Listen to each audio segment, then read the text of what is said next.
Meron kong impormasyon, ha, na you are being used para papirmahin si Alice Go ng affidavit. Affidavit na magtuturo na si President Duterte, si Senator Bongo, si Senator Bato ay nasa likod ng pugo. Merong tao from Malacanang nag-uutos sa'yo. Meron ka talagang ibang pakay doon. Meron kang iba. Information na bumisita ka doon sa kulungan ni Alice Go dito sa Pilipinas. Miss Maslog. Sino nagbayad ng ticket mo nung una at sino nagbayad ng ticket mo nung pangalawa? At tumira ka ba doon sa Indonesia? Sino nagbayad ng hotel mo? We only stayed there, sir, for 1 day, sir. Balikan. 2 days po. 2 days. So, Opo. sino nagbayad ng ticket mo? I-refund po ng ano po, ng government po. Sinong government? Sinong government? Alam mo, Philippine Hirap. government? hirap na hirap nga ang IG magpadala ng ahinti pupunta sa ibang bansa.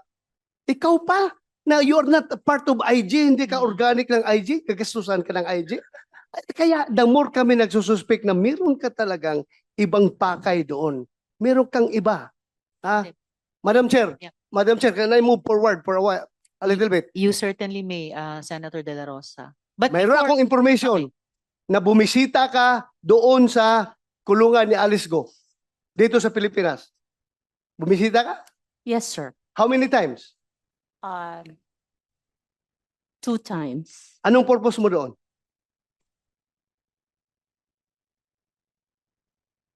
First, sir, tinatanong ko po siya sa mga statement po na ginawa po niya, sir. May ginawa siyang statement? No, not a statement, What I'm saying, we were talking about ano po sa kanya, yung how do you say it, yung kung ano po ang nangyari sa kanya. Ano ang pakialam mo sa kanya? Speaker pro tempore. Klaruhin ko na lang sa'yo. Ha? Ha? For the record, meron kong impormasyon, ha? Na you are being used para papirmahin si Alice Go ng affidavit. Affidavit na magtuturo na si President Duterte, si Senator Bongo, si Senator Bato, si General si IDG, General Karamat ay nasa likod ng pugo. Merong tao from Malacanang nag-uutos sa'yo. Meron akong information. I can pin you down, my God. Ha? Huwag kang pailing-iling dyan. Alam kong informasyon na yan. Is that correct? No, Anong sir. purpose mo? Bakit ka pupunta doon kay Alice Go? 2 beses ka pumunta. Anong purpose mo doon? Be, sige. At sino kasama mo? Like what I said, sir, ang kasama ko po pagpunta doon sa Indonesia ay IG po.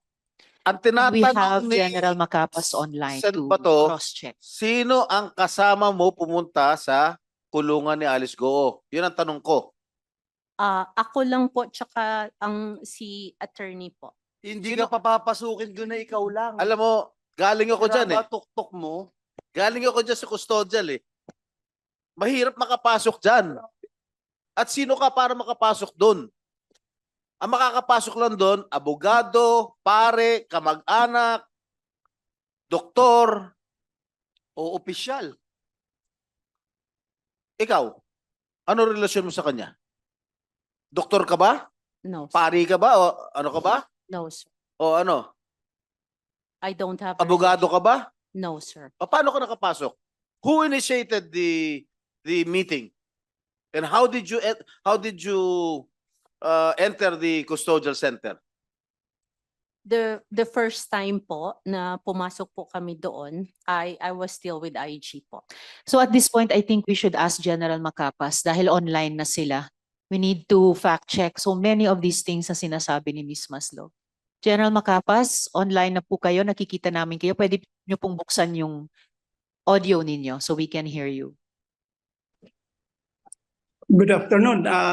Good afternoon, Your Honor, General. General, hindi pa kayo nakapagsumpa, no? Dito sa hearing namin. Yes, yes, Your Honor. Wala pa po. Okay, Comsec, pakipasumpain si General.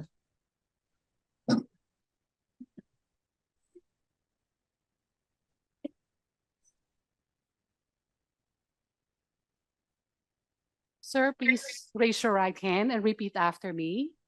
I, please state your name, I, Police Brigadier General Romeo Juan Macapas, do solemnly swear do solemnly swear that I will tell the truth, that I will tell the truth, the whole truth, the whole truth, and nothing but the truth and nothing but the truth to this committee.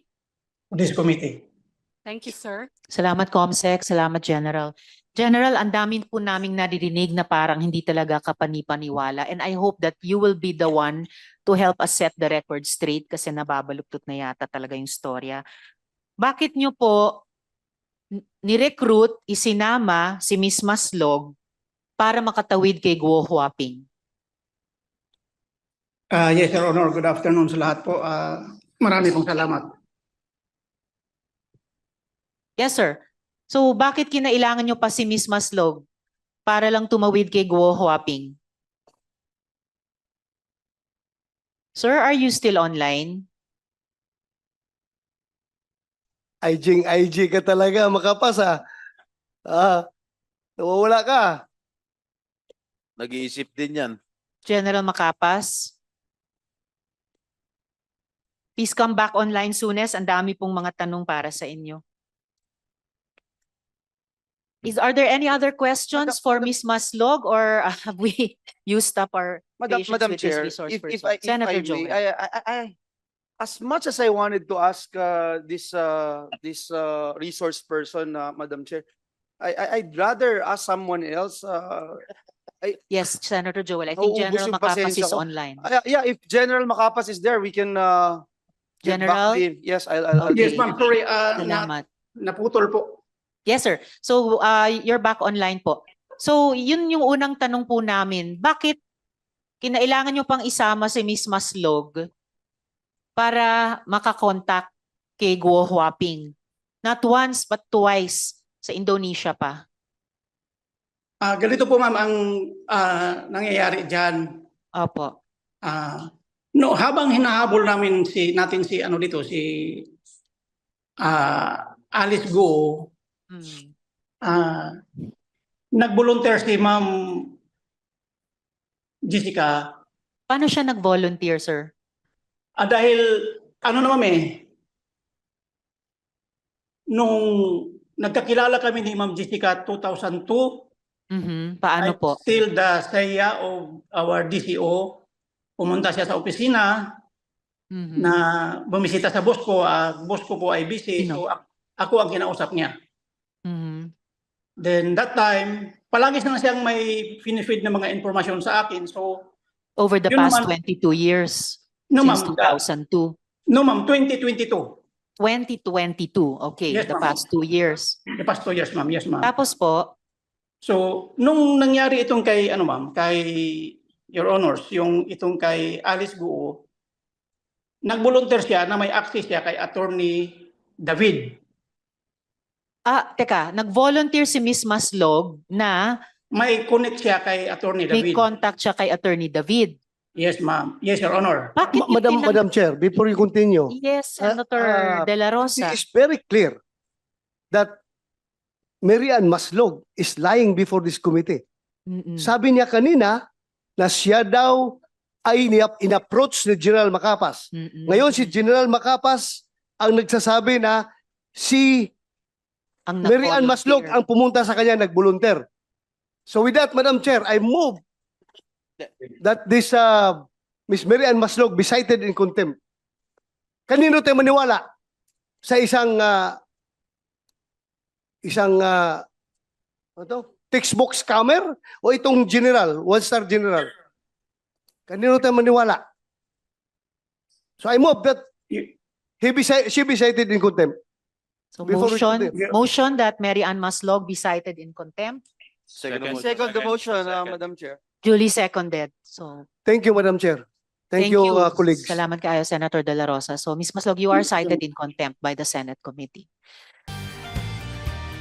Para updated sa balita at talakayan, subscribe na sa Teleradyo Serbisyo YouTube channel.